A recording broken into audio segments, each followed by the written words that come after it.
Hello and welcome to Tech TV's Heads Up. In today's Heads Up, we're looking at the EU's AI Act.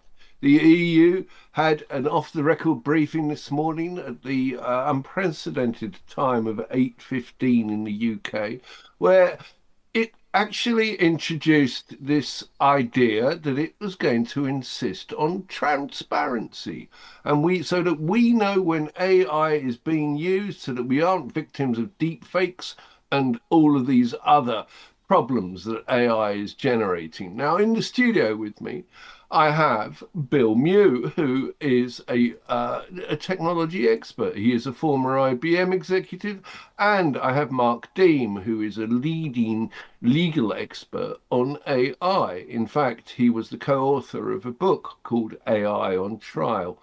Now, the first thing about this, Bill, is how's it going to work? What is this going to be like a cookie alert on that we've got so used to, which the EU has pushed through? It's very difficult to tell how it's going to work because they've set out a broad set of guidelines, and I think Mark will give us some idea of how well this is going to work in law. But they've not defined exactly how this is going to be implemented. All they've done is a framework for what people should be doing in terms of creating artificial likeness. But they've also given some fairly significant opt-outs because AI is often used in a lot of editing and a lot of other production and editing. I mean, if we were to use a script for something, we might spell check it using AI. We might then sort of try and reword it slightly using AI. To what extent we're then trying to fake something that has been said, I'm not sure. But when it comes to images and sound, it comes a bit more serious and potentially a bit more convincing. But even on Zoom, which we're using now to bring in our guests, there's a level of sound moderation that is automatically done by Zoom using sound tools which are AI based. And therefore, AI is present in so much of what we're doing. The difficulty is when AI goes beyond the acceptable boundaries to create something that isn't a true likeness. And I think we possibly need to ask Mark to explain where he sees this standing in law. Well, Mark, let's go to that because this is going to be incredibly important. The EU are talking about fines of 15 million euros and or 3% of turnover for companies that fall foul of this. What are your thoughts? Significant fines, very significant fines, in fact. But just taking a step back, we are all firmly aware of the need for transparency in relation to artificial intelligence. You kindly referred to the book written called AI on Trial. And in fact, in that book at the back, we have a manifesto for responsible AI. And the first part of that manifesto is that transparency is essential to establishing trust. So any call for further transparency has to be welcomed. We need to know exactly when AI is being used. Unfortunately, what we've got here is quite a lot of grey. Yes, we are being told that AI has to be labelled, but as we go on to explain in the Manifesto for Responsible AI, we need transparency as to the risks. We need transparency as to the impact on individuals' freedoms. And we need to really be able to understand not just the fact it's being labelled, but to what extent is it going to be a problem? If humans are going to be in the loop, which is actually one of the exceptions that we understand will apply here, I don't think it's enough just to say that if it's undergone human review, that should be enough to exonerate the need for transparency. We need to know the extent to which humans have been kept in the loop. And so when I say there's a lot of grey here, I think that is where there's going to be a lot of dispute as to the extent to which these rules are being complied with or not, and ultimately where someone is going to be culpable for not following the rules. But that's going to be the issue, isn't it? Because as Bill says, if AI is everywhere and if it's underpinning everything, then we sort of know that AI is everywhere. So is this about intent? Is this about extent? Well, it could be. And you know, if AI is pervasive in the way that it's becoming, actually, don't we really need to be sort of labeling the extent to which humans are involved? Because only once we understand that will we be able to know the intent and the way that the AI is being used, and what is the motivations of those that are using the AI. In the manifesto for responsible AI, we talk about the fact that it has to not only be identified that it's being used, but the purpose why it's being used, what is hopefully going to be achieved by using the AI, and to what extent there are going to be safeguards put in place. That's the sort of transparency I think we need. And absent that transparency, there's going to be a lot of grey area, a lot of room for debate, and a lot of legal uncertainty as to the impact of that against some very significant fines. Okay, so Bill, Yes. on this, you're a big user of AI. You're a big user of AI in the media. What do you think the impact of this is going to be? Do you think it's going to be chilling? Do you think it's going to make companies think, hang on a minute, I'm not going to use AI now because I don't know whether I will be susceptible to these fines? Well, I don't think there's enough clarity here, because there are many different uses of AI. It can be used to sort of completely fake an image, and therefore there could be a completely artificial person sitting in my presence, looking like me, talking like me, or whatever. But there are lots of graduated ways in which there's natural editing occurred, which might be AI assisted. I may be going out to a group of people who are listening in a different language, and there may be some live translation being done innocuously to try and translate me so that I can be understood by people in a different language. Is that acceptable? To what extent are these changes? What if the script that I'm using has been created by an AI, and if that's just what I'm talking? What if I'm happy with that script? And if we talk about a level of human in the loop, what if that human is malicious? I mean, what if the human is gladly clearing something because he has a political agenda? I mean, there's a lot of clarity that is possibly not included in this, and that may actually be argued in court when it comes to that. Do you think, just as a quick thing, Bill, do you think then that a lot is being made about AI getting rid of jobs? Do you think that this is going to open up a whole new industry of people who are actually going through and labeling things as AI enabled or AI augmented? I think this may be short-lived. I'm sort of aware that when cars first came out, there were men with red flags who used to wander along in front of cars to warn them they were coming. And that was a serious job, but only for a limited amount of time before things advanced and people moved on, and we didn't realise that wasn't the way to do it at all. And therefore, I think the exact extent to which we have humans in the loop and the exact role that they play is going to change as AI advances, and quite quickly the man with the red flag will be put out of a job as quickly as anyone else. Is that going to be an issue then, Mark? I mean, are we going to test this in court to find our way with it? Is this a piece of legislation that's feeling its way? Well, obviously, this is a piece of EU legislation, and so therefore we can expect that it has its first impact probably in member states of the European Union. But we can certainly see there will be some test cases that are going to obviously surface in the coming months and years. The question, though, remains, to what extent does this become debates about the extent to which labelling is in line with the legislation, or it's going to be a debate about whether or not the underlying harms or problems or lack of transparency is causing harms to individuals.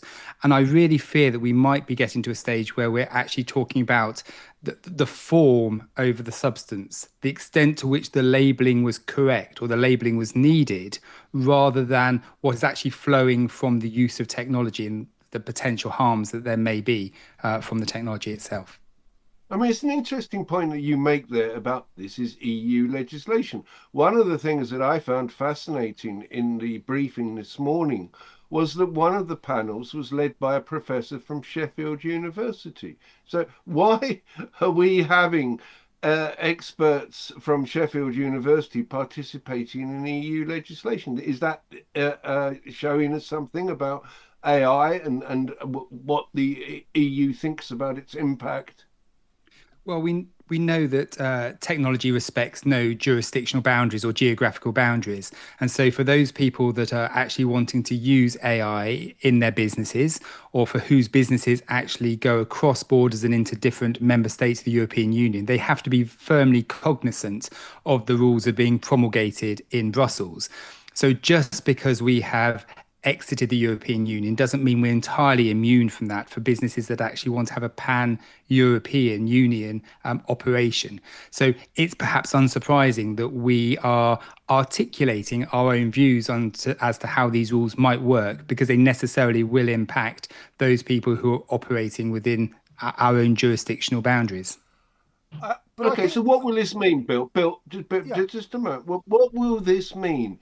Because people will be coming into websites from America, and also people will be going to websites in America. What's the point of it? as it is phrased, it will apply to anyone who is providing services into the EU, and therefore that includes all of the major technology firms based wherever they are, many of them obviously based in America. And it's not necessarily what you think looking at your browser or I think looking at mine. I think it's going to be far more important what the resident of the White House or of certain major leadership roles in the big tech firms, what they think, because I think they're resisting all sorts of legislation. Now, on its face, stamping out deepfakes is something that should be in everybody's interest. But we've seen some resistance to all sorts of regulation, even when they're directly straighted addressing social harms. And the current resident of the White House has been very clear that he is against the EU and others seeking to regulate tech firms in the US. And this will be viewed from America as having exactly that effect. And he's already threatened at some point that those implementing digital taxes and things will suddenly suffer 100% tariffs. But I think he's possibly cried fire a number of times there. Okay, well, what about that, Mark? Because only within the last couple of weeks, we've seen Google demand changes to copyright laws because they say that they want to be able to use data freely, and that they don't think that they should have to comply with EU rules on copyright. And obviously, those people who write books, like yourself, may not be that happy with that. Well, yes, I mean, I can see there is this problem, but what we have to really hope is that all of these different jurisdictions and legislators and regulators from different backgrounds are actually trying to widen the debate such that it lifts the standards across the board. There is a real risk that we have a race to the bottom in this area. And unless we actually hold this in check, and unless we are really having an active debate about these rules and how they might be promulgated across different jurisdictions, we are not going to see that rising tide, if you like, which actually increases the standards against which the deployment of AI and the technology is going to be assessed. So I mean, essentially, it's a little like the opening of the Stockton-Darlington Railway, where people didn't realise that trains could run over MPs. What we're seeing is a early attempt at drawing a line in the sand, and obviously this is going to evolve and evolve and evolve. That's right. And actually, statements from the European Union, statements from regulators across and around the globe will open up the debate, and hopefully will start to drive better behavior by those not only who are creating, implementing and designing the technology, to those that are actually incorporating as part of their business. So in some senses, even if it's not necessarily hitting the statute book across the various different jurisdictions, it is hopefully widening the debate. It's driving better behavior by all parties and making people think about it. Whilst Bill and myself may agree that we don't necessarily like the uncertainty that's being created by this labeling process, undoubtedly, the fact that we're trying to get to a position where we are inviting people to be more transparent in relation to the use of the technology has to be a good thing. It's just that we want better types of transparency, more certain types of transparency, and better descriptions of the way in which people's harms and rights might be impacted by that technology. So, Bill, on this then, I mean, the whole thing about this is going to be how on earth you go about monitoring it and actually imposing. It's strange, and it strikes me as incredibly strange that this large parts of this are voluntary, and yet you're going to be fined. That seems to me to be just nuts. Well, they haven't actually specified what the enforcement regime is going to be. I'm not sure whether it's going to be down to individuals to bring a case if they have seen their image abused, or whether they report it to the police, to the information commissioner, or whoever. I think it's far from certain, A, how you question or challenge people on this, B, what qualifies as some of the exceptions that have been given in the legislation. And you can argue that having a human in the loop, having a level of satire, what is acceptable editing, because you're allowed to have sort of production and editing enhancement of some form. There are very grey lines here. Who's going to interpret these? Who's going to bring any prosecutions, and how are they going to be enforced? All of this is far from clear. Mark, ages ago, not ages ago, a little while ago, we interviewed Lord Maud. Lord Maud said that the reason for wanting to introduce cyber insurance in the UK was that they saw that as a way of actually pushing good practice and making the UK a place that was considered to be the safest place to do business. Is the EU starting to try to do that? I mean, GDPR is seen as a very, very good piece of EU legislation. Does this AI initiative operate in a similar way? I think it could do. I mean, we know that with GDPR, which I think was first suggested back in the early 2010s, eventually hit the statute book in Europe and in the UK as well in 2016, 2018. It really did inform the entire debate about privacy as it went around the globe. And obviously in California and other places, the GDPR standard was looked at and formed part of the background to the legislative processes and the rules that were ultimately promulgated there. One hopes that we're going to be in a similar situation now, which is that actually these initiatives will start to inform debate. I don't think this is a perfect piece of legislation that's built, or perfect rules or guidance that's being promulgated here. But if it does actually start to inform the debate, and we can start talking a lot more about transparency and the need for transparency, then perhaps that's not such a bad thing.